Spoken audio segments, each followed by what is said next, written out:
We'll start with one man who appears to fly like a bird and another who can climb a building like Spider-Man. Two people whose sense of wonder literally takes them to new heights. Here's Jay Shadler.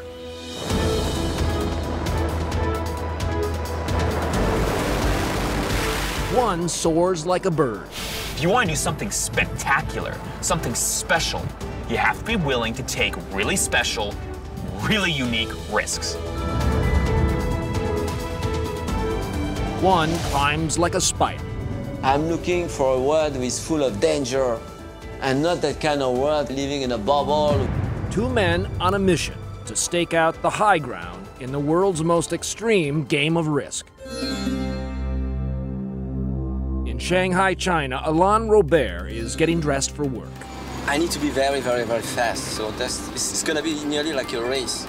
Without harness, safety net, or parachute, he has scaled the steel and glass walls of the world's tallest buildings, flouting gravity and feeling above the law. The cops chase, and the crowds cheer. But Mr. Robert is all alone, picking his way up the face of another iron mountain. Whenever I'm looking down and I'm seeing the people looking at me, there is only two options, falling or reaching the top. And I always take the second one. Today, Robert will climb 80 floors, just shy of the summit of China's second tallest building, before police force him to abandon his quest. Notch it as a victory nonetheless, for a man who grew up, you guessed it, fearing heights. I didn't like to look down because I was just so afraid of height when I was young, and for me it's a kind of reward. I won't say that I am dominating the height, but at least I am capable to dominate my fear. 3, 2, 1. Jeb Corliss is also driven by fear. I was diagnosed with a condition when I was younger called counterphobia, an almost pathological desire to confront fear. In a synthetic wingsuit with multiple cameras and bearing a striking resemblance to a flying squirrel, he rockets at speeds up to 300 miles per hour, straight toward his dreams. I was about 5 years old, and I was watching these birds, and I remember seeing them start to fly.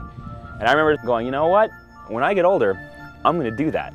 People told me it's not possible. And I'm just like, maybe you can't, but I'm gonna do that. But in this business, you have to jump before you can fly. What is that? 480 feet? Oh my God. We met Jeb on the Perrine Bridge in Twin Falls, Idaho. 3, 2. Base jumping, that's free falling from high structures like this, may have paradoxically saved Jeb's life. Woo! As a teenager, he was suicidal until he learned to jump. What has it given you, Jeb? Oh, it's giving me my life. It's given me purpose. It gave me a reason to wake up in the morning. You know, it gave me a reason to be here. I like it how you point at that bridge and say, that's a safe object there. That's a safe jump. This is the base jump with training wheels. Alain Robert first took off his training wheels as a young boy in southern France. Turns out the keys to his family's house held the keys to his future. The very first ascent was because I was not having my keys, so I have decided that I was going to climb my parents' building. And I did it successfully.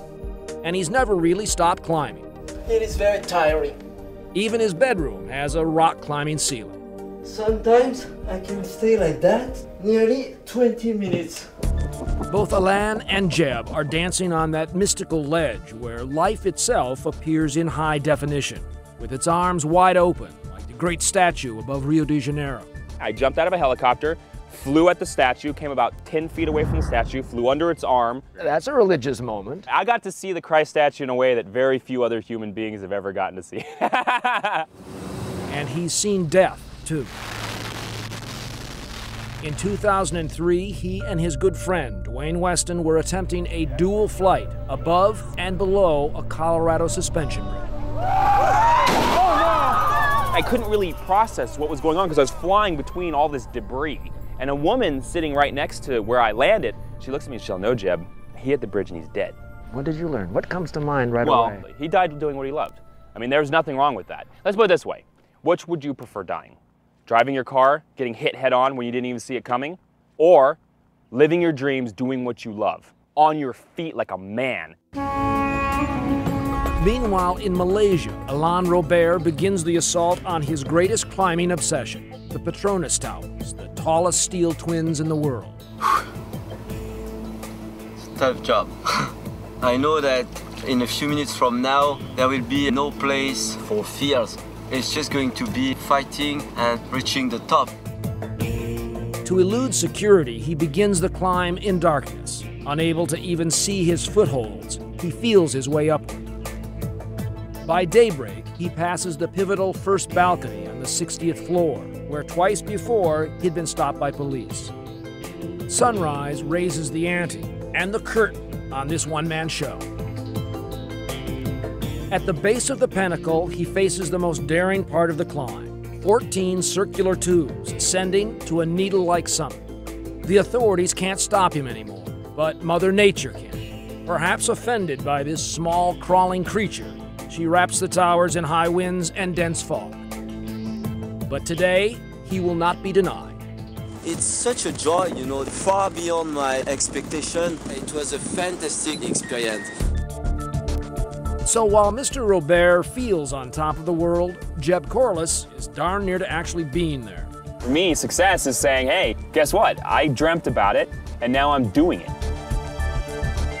These are the cold, jagged ridges of Switzerland's Matterhorn. How good can we fly this direction? Yes, we can. A snow-capped prize for the most advanced wingman on the planet. His plan? Jump at 16,000 feet from a helicopter into sub-zero temperatures and graze the mountain with just his shadow at 200 miles per hour. Does that sound dangerous to you? I don't know.